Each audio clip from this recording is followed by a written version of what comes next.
Mari kita mulai dengan sesuatu yang sederhana, sesuatu yang hampir semua dari kita pernah rasakan. Bayangkan ini, kamu baru selesai interview kerja. Ini untuk posisi yang selama ini kamu idam-idamkan. Kamu persiapkan semuanya dengan matang. Kamu memberikan yang terbaik. Seorang teman menemuimu di luar dan bertanya, "Gimana tadi?" Kamu bisa jawab, "Semoga aja lancar." Atau kamu bisa bilang, "Aku yakin dapet." Interview yang sama, fakta yang sama, tapi dua jawaban itu rasanya beda banget, kan? Harapan itu seperti berdiri di tengah hujan, nunggu langit cerah. Keyakinan itu seperti berjalan di bawah terik matahari. Yang satu terasa goyah, yang satu lagi terasa mantap. Di Jepang ada istilah kuki oyomu, artinya membaca suasana. Kamu nggak butuh kata-kata buat tahu hasilnya. Kamu langsung aja ngerasain diameter, kuat, pasti. Keyakinan kayak gitu nggak perlu berisik, nggak perlu teriak-teriak, tapi bikin hati tenang. Nah, ini yang pengen kita bahas bareng hari ini. Gimana kalau kita bisa ngerasain keyakinan semacam itu? Nggak cuma soal interview, tapi juga soal hidup, soal cinta, soal tujuan hidup, bahkan soal kematian. Bukan cuma berharap, tapi benar-benar yakin. Mari kita lanjutin bahas soal keyakinan ini. Bukan yang cuma di kepala, tapi yang tenggelam jauh di dalam hati. Ada jenis keyakinan yang nggak datang dari buku atau grafik. Nggak bisa diukur. Nggak bisa dilihat pakai mikroskop. Tapi itu nyata. Itu kuat. Dan itu ngaruh banget ke hidup lo. Alkitab punya istilah buat keyakinan kayak gitu. Namanya iman. Gue ngerti sih. Kata itu kadang terdengar berat, bahkan kelewat religius. Tapi mari kita lihat arti aslinya. Ada satu ayat di Alkitab, Ibrani pasal 11 ayat 1, isinya, iman adalah dasar dari segala sesuatu yang kita harapkan, dan bukti dari segala sesuatu yang tidak kita lihat. Ini bukan percaya buta, bukan pura-pura. Ini keyakinan, ini kepastian. Kayak punya bukti dalam hati untuk sesuatu yang belum kelihatan.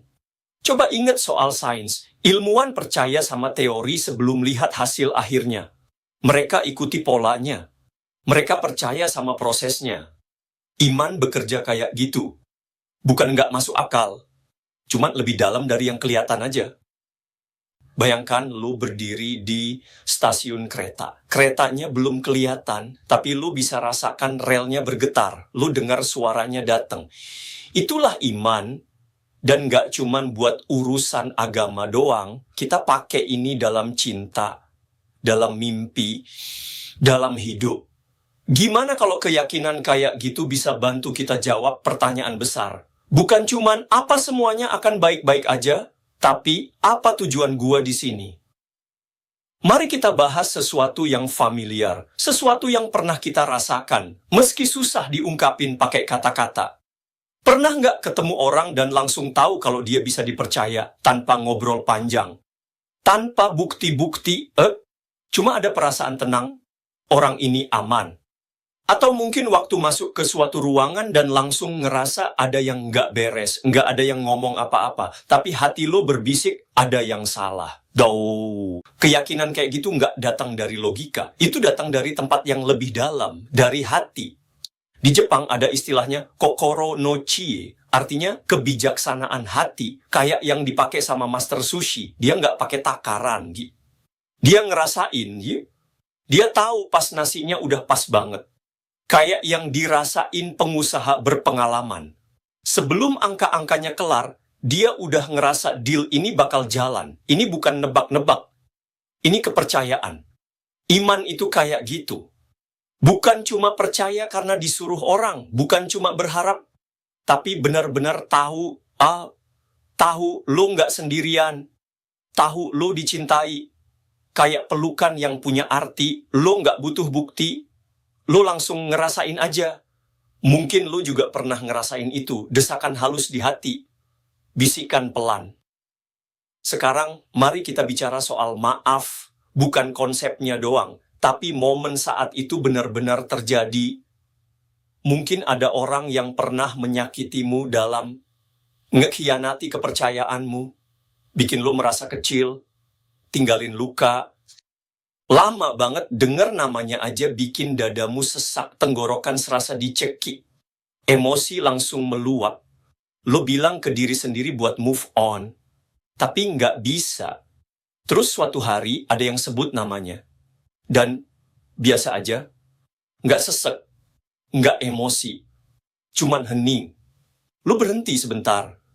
Lo mikir, kemarahan tadi hilang kemana ya? Lo nggak rencanain. Lo nggak maksa. Itu terjadi begitu aja. Nah, itu dia perubahannya. Lo nggak cuman mikir udah memaafkan. Lu tahu beneran udah. Lu nggak cuman berharap udah bebas, lu ngerasain kebebasan itu. Itu kedamaian. Itu kelegaan. Iman juga bekerja kayak gitu. Mungkin lu pernah ragu, mencoba percaya, memaksa diri. Tapi suatu hari, sesuatu berubah. Sebuah cerita. Matahari terbenam, momen hening, dan lu ngerasain itu. Lu tahu Tuhan itu nyata. Bukan karena ada yang bilang. Bukan karena lo udah nemuin jawabannya, tapi karena ada sesuatu di dalam yang bilang, iya. Pertanyaan-pertanyaan masih ada, tapi mereka nggak mengendalikan lo lagi. Kedamaiannya makin besar. Jadi gimana tahu kita punya iman? Ini bukan soal kelihatan religius, bukan soal ngomong hal-hal yang benar. Lebih sunyi dari itu, lebih dalam. Persis kayak memaafkan. Lo nggak maksa, lo nggak pura-pura. Lu cuma tahu ada sesuatu yang udah berubah. Iman ya kayak gitu. Nggak selalu lu ngerasa kuat. Seringkali jawabannya nggak langsung kelihatan. Tapi jauh di dalam. Lu tahu Tuhan itu nyata. Lu tahu lu nggak sendirian. Ini nggak berisik. Nggak dramatis. Tapi kokoh banget. Pas lu berdoa, lu ngerasa didengar. Bukan cuma berharap doang. Lu tahu beneran. Ketika hidup berat, lu nggak ngerasa ditinggal. Lu ngerasa ada yang nemenin jalan bareng lu. Waktu hadapi keputusan besar, lu nggak ngerasa tersesat. Lu ngerasa dibimbing. Pelan-pelan, lembut banget. Kadang pas berdoa, datanglah kedamaian tanpa suara, tanpa tanda-tanda. Cuman damai aja. Lu ngerasain di hati, udah selesai. Belum kelihatan jawabannya. Tapi lo yakin itu bakal datang. Kayak denger kereta sebelum kelihatan. Itulah iman. Bukan percaya buta.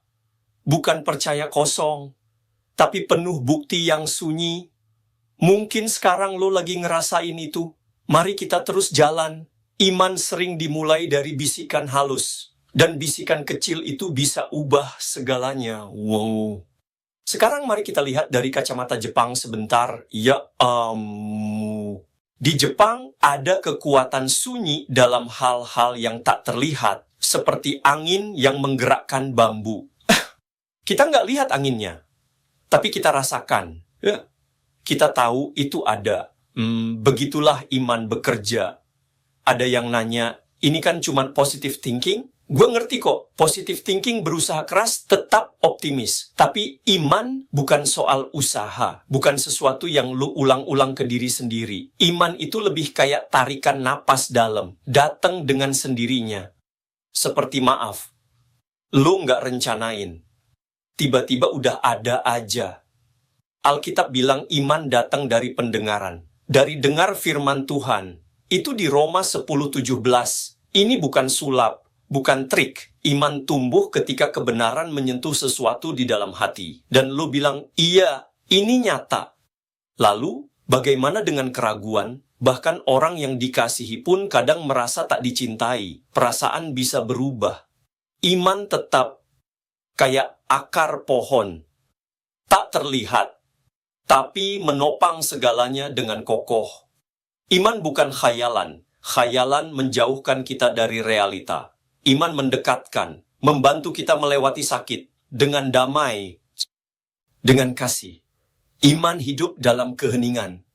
Di ruang-ruang antara, mari kita terus berjalan. Mari kita bahas sesuatu yang dekat dengan budaya Jepang. Ada kata Shinrai, artinya kepercayaan yang mendalam, bukan percaya buta. Tapi kepercayaan yang sudah diuji, dirasakan, terbukti. Ada kata lain, kueshin kakushin. Artinya keyakinan, bukan cuma perasaan sesaat, tapi sesuatu yang kokoh di dalam. Sesuatu yang jadi pijakan. Iman itu seperti itu. Seperti kakushin spiritual. Sebuah pengetahuan yang dalam. Dan itu tumbuh dari shinrai. Kepercayaan pada sesuatu yang lebih besar. Kepercayaan yang tetap bahkan saat hidup berguncang. Ini bukan cuma teori. Budaya Jepang menghargai yang terbukti, yang membawa kedamaian, yang memberi kejelasan. Iman melakukan itu. Ia tidak menjauhkanmu dari realita. Ia membantumu menghadapinya. Dengan tenang. Dengan keberanian. Dengan kebaikan. Iman selaras dengan keindahan sunyi kehidupan Jepang. Seperti taman kuil. Seperti hujan di batu tua. Iman tidak berteriak. Ia berbisik. Tapi bisikannya kuat. Mungkin kau pernah merasakannya. Mungkin ini saatnya mendengarkan. Toh, begini ya guys. Ini bukan soal ikut kelompok tertentu. Bukan soal mengubah jati dirimu. Nggak perlu ninggalin budayamu. Nggak perlu berhenti mikir dalam-dalam. Ini lebih kayak ngehalusin sesuatu yang udah ada. Kayak kabut pagi di atas danau yang tenang. Kayak hangatnya sinar matahari tembus kertas shoji. Hening. Nyata. Ada. Next time hidup terasa berat, coba sesuatu yang sederhana. Bilang aja, Tuhan kalau engkau ada, tunjukkan aku harus gimana. Lalu tunggu. Perhatikan. Dengarkan. Kadang jawabannya datang sebagai pikiran yang tenang, kadang berupa rasa damai yang tiba-tiba, kadang langkah kecil yang akhirnya bawa ke hal baik. Iman seringnya mulai begitu, nggak ribut, nggak tiba-tiba. Cuma seperti benih, bisikan halus, dorongan lembut. Dan saat kita ikuti dorongan itu, keyakinan bertumbuh. Kayak akar di bawah tanah, kayak bambu yang melengkung tapi nggak pernah patah. Lo udah tahu caranya percaya. Udah lo lakuin dalam persahabatan, dalam pekerjaan, dalam memaafkan. Keyakinan yang sama bisa tumbuh ke Tuhan. Mungkin hari ini jadi awalnya. Bukan lompatan besar. Cuman langkah kecil yang sunyi. Coba ucapin. Tuhan kalau ini nyata, jadikan ini sebagai awal. Lalu lihat apa yang terjadi. Mungkin lo akan terkejut. Mungkin lo ngerasa diperhatikan. Mungkin lo ngerasa dipahami.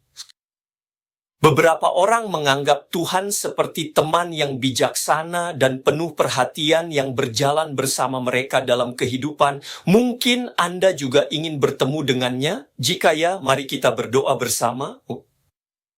Tuhan Yesus, saya mengakui dosa-dosa saya dan mencari pengampunan-Mu.